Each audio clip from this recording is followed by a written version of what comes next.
आपका बहुत बहुत स्वागत YouTube channel teaching learning event with Anil पर। मित्रों, आज इस वीडियो में हम अध्ययन करेंगे, जैसा कि आपको पता है पार्ट फर्स्ट में हम लोग यूपी SSSC पेट परीक्षा के सिलेबस के अंतर्गत राष्ट्रीय आंदोलन के अंतर्गत देख रहे थे स्वाधीनता आंदोलन के प्रारंभिक चरण। पिछले वीडियो में हमने देख लिया है प्रारंभिक चरण। आज हम देखेंगे द्वितीय चरण, और द्वितीय चरण कैसे शुरू होता है, कब शुरू होता है, इसको देखेंगे। तो थोड़ा सा हम पिछले जो पहला चरण था उसको देख लेते हैं। मैं उसके मुख्य पॉइंट को आज भी चर्चा कर दे रहा हूँ, फिर आगे हम द्वितीय चरण को देखेंगे। तो प्रथम चरण आपका जो है शुरू होता है स्वतंत्रता आंदोलन का या स्वाधीनता आंदोलन का 1885 कांग्रेस अधिवेशन से लेके 1905 बंगाल विभाजन तक चलता है। उसके बाद से आपका द्वितीय चरण आता है 1905 से 1919, जिसको क्रांतिकारी राष्ट्रवादियों का चरण कहा जाता है। और प्रथम जो चरण था उसको उदारवादी राष्ट्रवादियों का चरण कहा गया। उसमें जो नेतृत्वकर्ता थे, जो मुख्य नेता दल थे, वो ऐसे ही उसमें विचारधारा के लोग सम्मिलित हुए, जिसमें उदारता को उन्होंने प्रस्तुत किया, अपनी बातों को ब्रिटिश सत्ता के सामने याचनापूर्ण माध्यम से रखा बिना हिंसा के। और ये जो प्रवृत्ति थी इसको क्रांतिकारी अच्छा नहीं मान रहे थे। उनका मानना था कि ऐसे हमें याचनापूर्ण ढंग से स्वतंत्रता नहीं मिल सकती, हमें उसके लिए कुछ कड़े रुख अपनाने होंगे। उसी के समय राष्ट्र बंगाल में जो राष्ट्र के प्रति देशभक्ति की भावना थी वो प्रबल होती जा रही थी, जिसको ब्रिटिश सत्ता देखना नहीं चाह रही थी। और उसके दमन के लिए 1905 में लॉर्ड कर्जन के वायसराय जो था लॉर्ड कर्जन, उसी समय 1905 में बंगाल विभाजन का वो निर्णय लेता है, जिससे वो कहता है कि इसका जो रीजन है, मतलब हम इसलिए कर रहे हैं कि ये जो प्रशासनिक कार्य करने में बंगाल बड़ा है और हमें दिक्कत हो रही है। लेकिन उसके पीछे कहीं ना कहीं जो मुख्य कारण था वह यह था कि जो राष्ट्रवाद की भावना जित थी भारतीयों में, जो ज्वाला उठी थी, उसको दमन करने के लिए, दबाने के लिए ऐसा किया गया।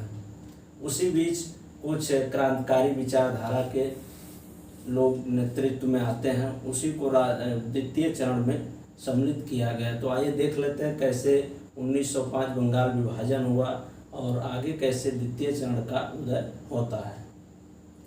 तो बंगाल विभाजन ये हुआ आपका 1905 में। यहाँ से बहुत ही महत्वपूर्ण प्रश्न आपकी सभी प्रतियोगी परीक्षाओं यूपी SSSC पेट परीक्षा के दृष्टि से भी बनता है। तो उस समय पूछा जाता है यहाँ से बहुत महत्वपूर्ण प्रश्न कि जब बंगाल विभाजन हुआ तो उस समय वहाँ का वायसराय कौन था। तो वायसराय था लॉर्ड कर्जन, ये ध्यान रखिएगा। अगला आपका विभाजन का निर्णय, ये भी महत्वपूर्ण प्रश्न है कि विभाजन का निर्णय कब लिया गया और विभाजन कब हुआ। यहाँ पर कन्फ्यूजन हो जाता है। विभाजन को लोग जो निर्णय है उसको विभाजन समझ लेते हैं, जो मुख्य डेट है। तो पहले निर्णय लिया गया 20 जुलाई 1905 को और विभाजन होता आपका 16 अक्टूबर 1905 को। ये ध्यान दीजिएगा, यहाँ पर कन्फ्यूजन हो जाता है। और आगे चल करके विभाजन रद्द भी होता है। कब होता है? 1911 में हार्डिंग द्वितीय के समय में। और यहाँ पे मैंने अभी आपको बताया कि जो बंगाल विभाजन था उसका मुख्य कारण क्या था, ठीक। तो उसका जो कारण था ब्रिटिश सत्ता के अनुसार ये था कि प्रशासनिक कठिनाई पर, प्रशासनिक कार्य करने में कठिनाई होने पर हम ऐसा कर रहे हैं। लेकिन जो वास्तविक कारण था बंगाल विभाजन का वो राष्ट्रवाद को कमज़ोर करना एवं फूट डालो राज करो की नीति को आगे बढ़ाना, यही इसका मुख्य वास्तविक रूप से कारण था, ठीक। जो लास्ट में चल करके भारतीय समझ जाते हैं और वो अपनी मांग को रखते हैं और विरोध जारी रहता है। आगे चल के 7 अगस्त 1905 से विरोध में स्वदेशी आंदोलन, जिसे बंग भंग आंदोलन भी कहा जाता है, ये शुरू होता है। नोट, यहाँ पर कुछ महत्वपूर्ण बातें हैं, इसको देख लीजिए। 1906 में मुस्लिम लीग का गठन होता है। ये राष्ट्रवाद की इस विचारधारा को फूट डालने के लिए, ठीक, सांप्रदायिक रूप से मतभेद उत्पन्न करने के लिए जो ब्रिटिश सत्ता होती है, अंग्रेजी शासन होती है, 1906 में मुस्लिम लीग का गठन करती है, ठीक, जिससे भारतीयों में सांप्रदायिक रूप से अलगाव आ सके। 1907 में कांग्रेस का फिर आता है सूरत अधिवेशन। इस अधिवेशन में जो नरम दल है और गरम दल है, ठीक, उदारवादी और क्रांतिकारी विचारधारा के लोग एक दूसरे में मतभेद हो जाता है और दोनों अलग हो जाते हैं। तो यहाँ से बहुत महत्वपूर्ण प्रश्न आपका बनता है कि वह कांग्रेस का कौन सा अधिवेशन था जिसमें नरम दल एवं गरम दल अलग हुए थे, ठीक।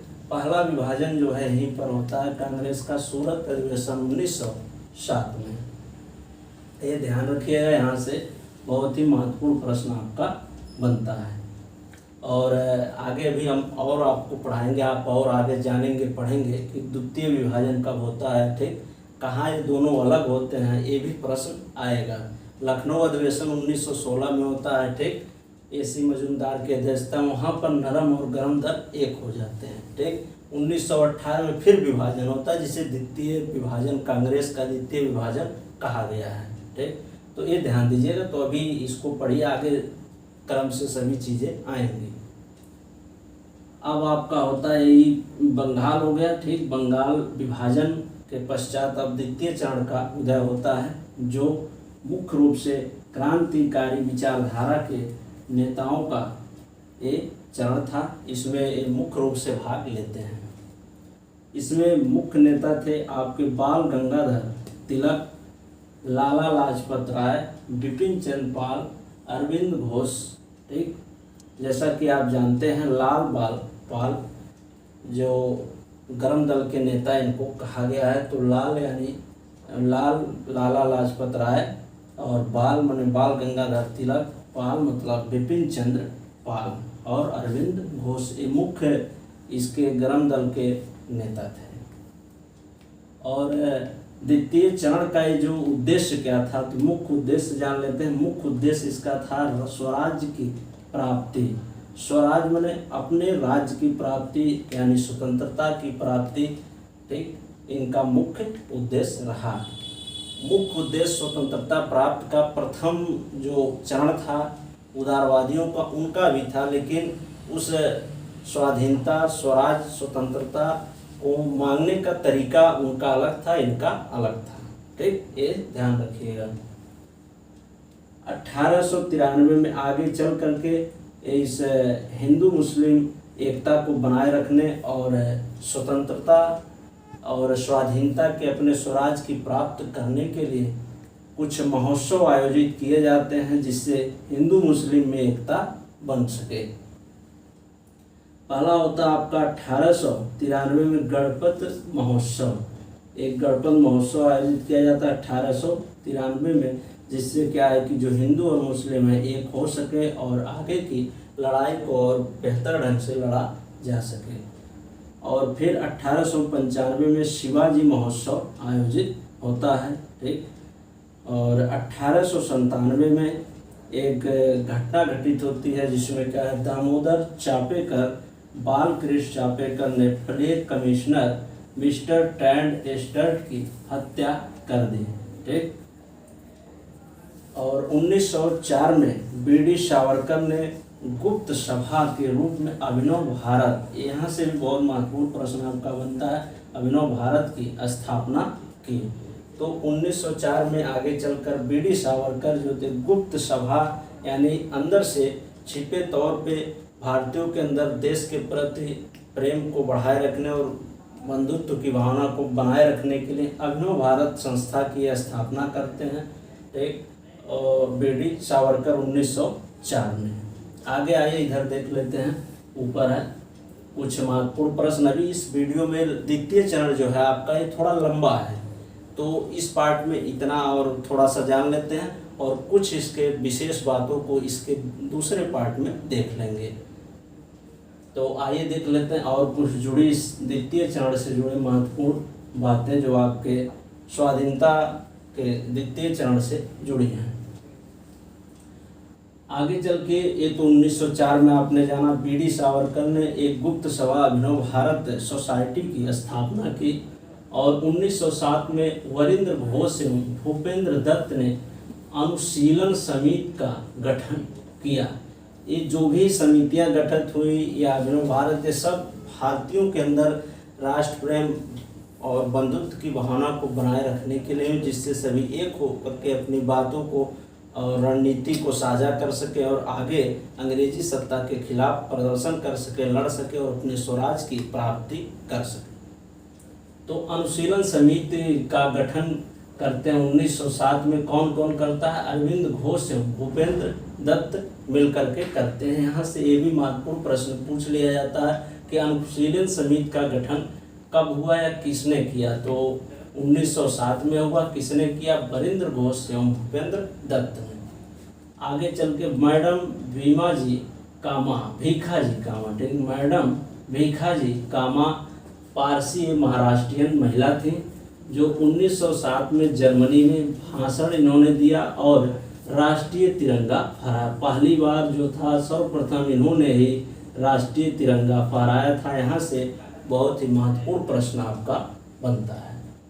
तो ये रहा बंगाल विभाजन 1905 से आगे द्वितीय चरण जो स्वाधीनता आंदोलन का था, कैसे शुरू होता है, कुछ आपने इस वीडियो में देखा। और अगले पार्ट में हम और इसको थोड़ा सा और विस्तृत रूप से इसको और देखेंगे। अभी बहुत सी बातें अभी द्वितीय चरण की बची हैं, ठीक। और उसके बाद से आपका आएगा आगे तृतीय चरण।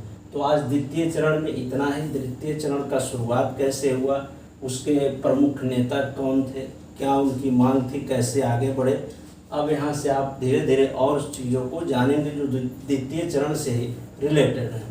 तो आज के वीडियो में इतना ही। वीडियो अच्छा लगा तो आप लोग चैनल को सब्सक्राइब अवश्य कर लें। यहाँ पर आपको जो सामान्य ज्ञान है UP SSSC पेट परीक्षा के दृष्टि से जो सिलेबस है उसको संपूर्ण कवर किया जाएगा और आपको प्रैक्टिस भी लाइव करवाए जाएंगे।